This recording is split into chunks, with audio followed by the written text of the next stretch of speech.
NASCAR still has not dropped the penalty, and that silence is saying everything. 2 days ago, Kyle Busch turned John Hunter Nemechek directly into the outside wall at Texas Motor Speedway, with 2 laps remaining on Andy Street's very first race as crew chief. Nemechek fired back on social media and called him an ass. Kevin Harvick said it plainly on national television, he wrecked him. And now Denny Hamlin has gone on actions detrimental and delivered 4 words the whole garage already knew. He said, Kyle lost his stuff. Except Hamlin used a much stronger word, and the penalty ruling is expected Tuesday or Wednesday. What NASCAR decides in the next 48 hours could determine whether Kyle Busch even lines up at Watkins Glen this weekend.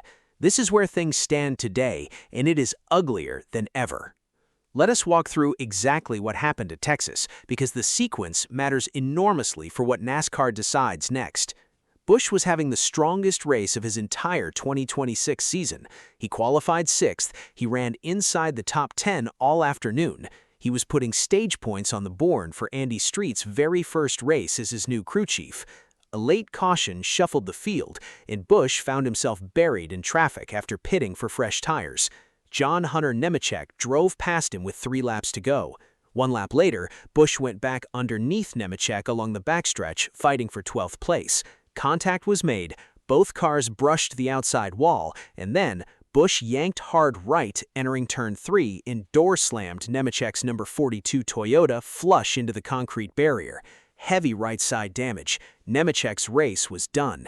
Busch dropped back to 20th, and every camera angle on the Fox broadcast told the same story.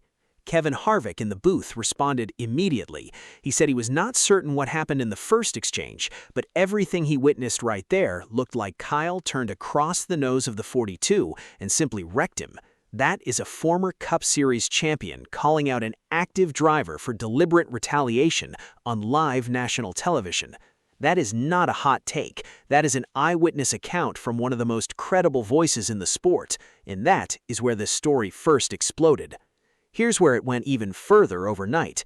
Denny Hamlin went on actions detrimental and broke the entire incident down in a way that made things considerably worse for Kyle Busch. Hamlin said Busch was not in a good position no matter what going into that sequence. He said the positioning was already problematic before contact even happened. Then he addressed the deliberate shove in turn 3 directly. He said, yeah, Busch clearly lost his composure going into that corner. Then came the moment, now all over NASCAR's social media. Hamlin was asked whether NASCAR would penalize Busch, and Denny Hamlin, who co-owns 23XI Racing and navigated NASCAR politics his entire career, said he does not know whether the sanctioning body will use their own judgment or claim there is simply not enough evidence. He referenced his own history, where he was docked points for pushing Ross Chastain into the wall at Las Vegas Motor Speedway, a 1.5-mile track.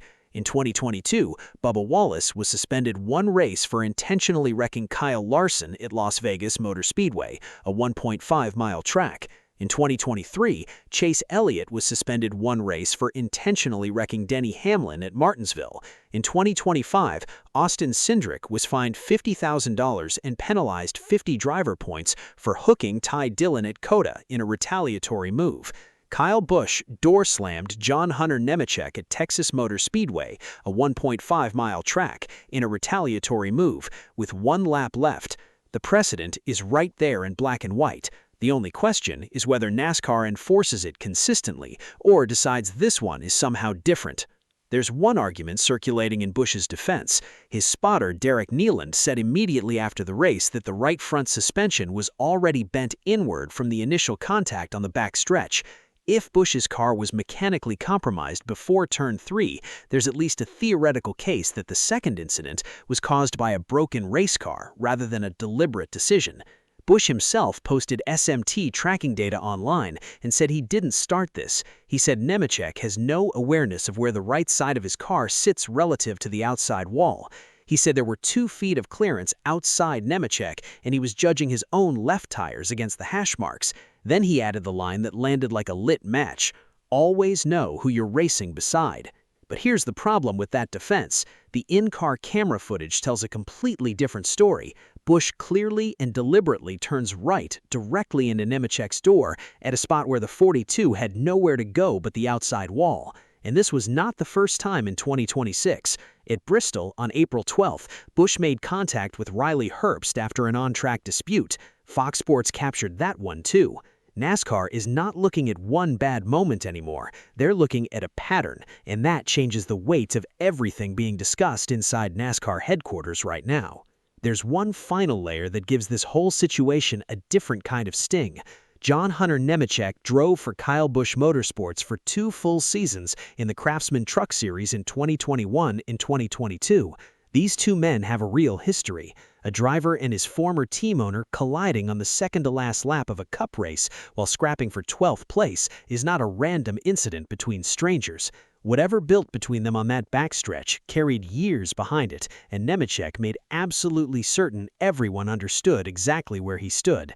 Not frickin' clear, great day going, and just got wrecked. What an ass. 3 sentences, posted publicly with the replay video attached. That is not someone choosing diplomacy. That is someone who is completely finished pretending. So where does all of this leave Kyle Busch? He sits 26th in the Cup Series standings. He hasn't won in 103 consecutive starts. He's in the final year of his contract at Richard Childress Racing. He just went through his second crew chief change in 10 races. He was on pace for his best result of the year at Texas and ended it by wrecking a competitor with 2 laps left. He went on social media and posted data to defend himself rather than face reporters. And now he waits on a penalty that could cost him points, money, or a race entry at Watkins Glen.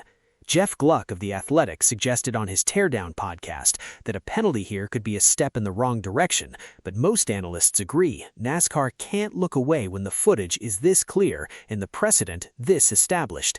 The penalty announcement lands Tuesday or Wednesday. The Watkins Glen entry list already has John Hunter Nemechek on it. Right now it also has Kyle Busch's name. Whether it stays there when the green flag drops Sunday, May 10th, is the question NASCAR must answer before this week is over. 103 starts without a win, 26th in the standings, a documented pattern of retaliatory contact, a former employee calling him an ass publicly, a new crew chief's debut weekend swallowed by controversy, and a penalty that could drag the worst season of his career even deeper. Kyle Busch's 2026 has no floor, and right now nobody in NASCAR can tell you where the bottom actually is.